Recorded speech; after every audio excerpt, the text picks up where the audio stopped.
नमस्कार मंडळी.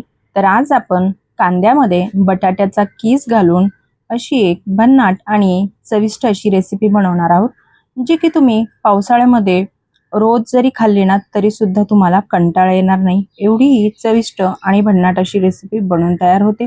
तर मंडळी, रेसिपी शेवटपर्यंत नक्की पहा. तर चला व्हिडिओला आपण लगेच सुरुवात करूयात. तर यासाठी आपल्याला सगळ्यात आधी कांदे बारीक असे कट करून घ्यायचे आहेत आणि बटाटा किसून घ्यायचा आहे. तर सगळ्यात आधी आपल्याला या बटाट्याच्या वरचं जे साल असतं ना ते आपण काढून घेणार आहोत.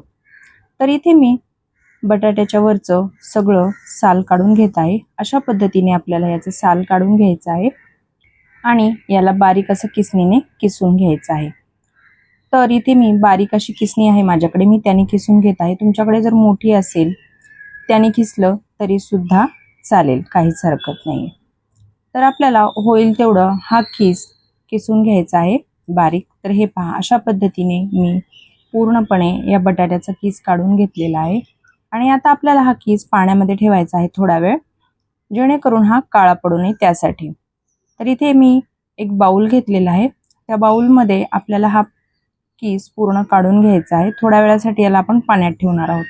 त्यानंतर आता इथे कांदे घेतलेले आहेत मी 3.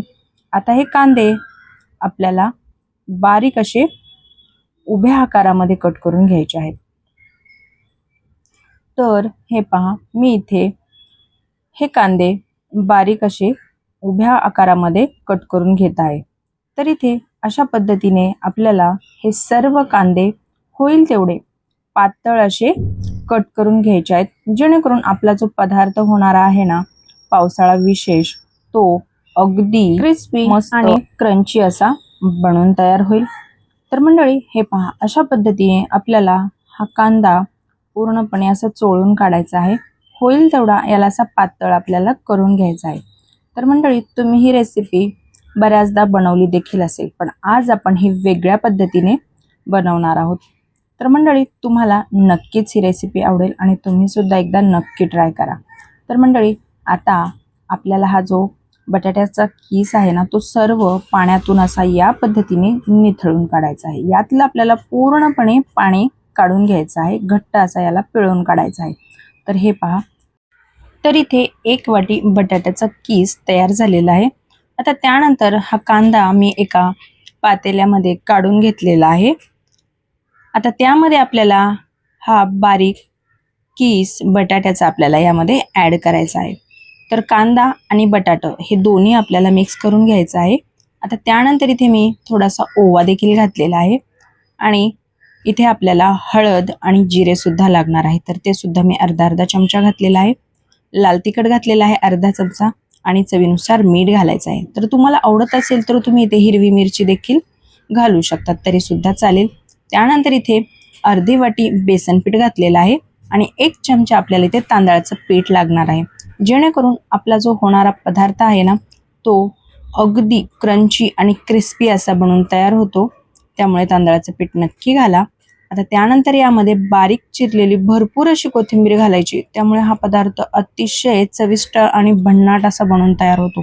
तर मंडळी, आता हा सगळं आपल्याला हे मिश्रण मिक्स करून घ्यायचं आहे, कारण कांद्यामध्ये पाणी असतं आणि बटाट्यामध्ये सुद्धा पाणी सुटतं. त्यामुळे आपल्याला या पदार्थाला पाणी अजिबात आपल्याला याच्यामध्ये वापरायचं नाहीये. जर तुम्हाला लागलंच तर यामध्ये थोडंसं तुम्ही पाणी घालू शकतात, एखादा चमचा, पण शक्यतो यामध्ये पाणी लागत नाही कारण कांद्याला पाणी सुटतं. तर मंडळी, तुमच्या लक्षात आलंच असेल की आज आपण कुठला पदार्थ बनवतोय. तर मंडळी, आज आपण कांद्याची भजी बनवतोय. पावसाळा विशेष, पावसाळ्यामध्ये सगळेच जण भजी बनवतात आणि खातात सुद्धा, पण आज आपण वेगळ्या पद्धतीने ही कांदा भजी मी तुमच्यासोबत शेअर केलेली आहे. तर मंडळी, तुम्ही आपला हा व्हिडिओ कुठल्या गावातून किंवा कुठल्या शहरातून पाहतायत हे मला कमेंटमध्ये नक्कीच कळवा, जेणेकरून मला सुद्धा तुमचे धन्यवाद करता येतील. हे पहा मंडळी, आपल्याला अशा पद्धतीचा घट्ट असा गोळा मळून घ्यायचा आहे.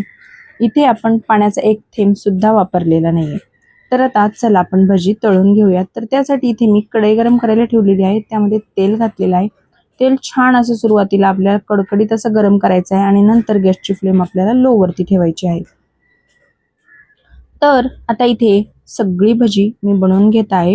आता आपल्याला गॅसची फ्लेम लो ठेवायची आहे आणि कमी गॅसवरती ही छान अशी भजी आपल्याला तळून घ्यायची आहे, जेणेकरून ही आतपर्यंत छान अशी तळली जातील. जर आपण गॅसची फ्लेम जास्त ठेवली तर ती वरून लाल होतात, पण बऱ्याचदा ती आतून कच्चीच राहतात. त्यामुळे भजी तळताना अजिबात घाई नाही करायची. आरामामध्ये कमी गॅसवरती ही भजी आपल्याला तळून घ्यायची आहेत. 2 मिनिटं ठेवल्यानंतर याला हलक्या हाताने पलटी करून घ्यायचं आहे सगळ्या भज्यांना. मी सगळी भजी इथे पलटी करून घेत आहे. तर मंडळी, तुम्ही हे भजी सकाळच्या नाश्त्यासाठी किंवा मुलांच्या टिफिनसाठी आपण ही रेसिपी नक्कीच बनवू शकतो. तर मंडळी, तुम्ही सुद्धा बऱ्याचदा कांदा भजी बनवली असेल, पण या पद्धतीने कधी बनवली आहे का? तर मला कमेंटमध्ये नक्कीच कळवा. आणि जर नसेल बनवली तर एकदा माझ्या पद्धतीने नक्की ट्राय करा, तुम्हाला नक्कीच आवडतील. तर मंडळी, तर हे पहा, अशा पद्धतीने आपली सर्व भजी तळून झालेली आहेत. आता आपण याला काढून घेऊया. तुम्ही पाहू शकता की रंग सुद्धा किती सुरेख आलेला आहे आणि तेल अजिबात हे पीत नाहीत. हे पहा, किती मस्त आपली कांदा भजी बनून तयार झालेली आहेत. तर मंडळी, या पावसाळ्यामध्ये तुम्ही सुद्धा ही रेसिपी एकदा नक्की ट्राय करा आणि मला कमेंटमध्ये नक्कीच कळवा. तर मंडळी, तुम्ही आपला हा व्हिडिओ कोणत्या गावातून किंवा मग कोणत्या शहरातून पाहतायत हे मला कमेंटमध्ये नक्कीच कळवा, जेणेकरून मला सुद्धा तुमचे धन्यवाद करता येतील. आणि मंडळी, आपल्या चॅनलला अजूनही सबस्क्राईब केले नसेल तर पटकन सबस्क्राईब करून घ्या. आणि तुम्ही आपला हा व्हिडिओ जर फेसबुक पेजवरून पाहत असाल तर पेजला फॉलो नक्की करा. तर चला मंडळी, पुन्हा भेटूया अशाच एका तुमच्याच आवडत्या नवीन आणि युनिक अशा रेसिपीसोबत. तोपर्यंत धन्यवाद.